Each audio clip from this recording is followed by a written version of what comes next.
ချယ်မှု topology စရင်မှာပန်တိုဂျာကိုအပြတ်အသာရနေတဲ့ Joshua Ban Heavy Flyweight Champion Joshua Ban ရဲ့အနိုင်ရနိုင်ခြေပေါ်ပရိသတ်တွေရဲ့ယုံကြည်မှုကတနေ့ထက်တနေ့ပုံမမြင့်တက်လာနေပါတယ်။ဘန်အရင်ကပန်တိုဂျာကိုအနိုင်ရယူပြီး Champion ဖြစ်မှုမှာတန်တရားတွေရှိနေတဲ့အတွက်အနိုင်ခံဖြစ်ခဲ့ပါတယ်။အထူးသဖြင့် Tesla Tire နဲ့ရှင်ပြိုင်ကပွဲမတိုင်ခင်ကဘန်အောက်ကြီးပေးခံရတဲ့အထိဖြစ်ခဲ့တာပါ။ဒါပေမဲ့အခုချိန်မှာတော့အခြေအနေတွေကလုံးဝပြောင်းလဲသွားပါပြီ။ဘန်ရဲ့ဆွမ်းဆောင်ရည်တိုးတက်လာတဲ့နီးစနစ်နဲ့ဖီအားအောက်မှာတောင်တည်ငြိမ်စွာရှင်ပြိုင်နိုင်စွမ်းတွေကပရိသတ်တွေရဲ့အမြင်ကိုတဖြည်းဖြည်းပြောင်းလဲစေခဲ့ပါတယ်။အဲ့ဒီပြောင်းလဲမှုကို Topology ရဲ့ Community Prediction စရင်ကထင်ရှားဆုံးသက်သေပြနေပါတယ်။ပထမအချိန် Joshua Ban နဲ့ပန်တိုဂျာတွဲဆုံခဲ့စဉ်ကပရိသတ်ရွေးချယ်မှုမှာပန်တိုဂျာက80%ဝန်းကျင်ထိအသာရခဲ့ပြီး Joshua Ban က20%ဝန်းကျင်သာရရှိခဲ့ပါတယ်။အဲ့ဒီအချိန်ကလူအများစုဟာချန်ပီယံဟောင်းရဲ့အတွေ့အကြုံနဲ့အောင်မြင်မှုတွေကိုပုံမယုံကြည်ခဲ့ကြတာပါ။ဒါပေမဲ့ပွဲအပြီးမှာတော့ပရိသတ်တွေရဲ့ခံမှန်းချက်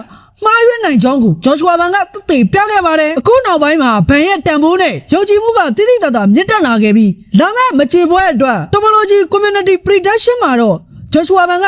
55%ပန်တိုဂျာက45%ဆိုတဲ့ရလဒ်အထိပြောင်းလဲသွားခဲ့ပါတယ်။တစ်ချိန်ကရှမ်းတောင်အောင်မြင်ခဲ့တဲ့ပန်တိုဂျာရဲ့ချန်ပီယံအရှိန်အဝါကိုတောင်ပရိသတ်တချို့ကမေ့လျော့လာကြပြီး Joshua Ban ဆိုတဲ့အရှိန်အဟုန်နောက်ကိုလိုက်ပါလာနေကြပါပြီ။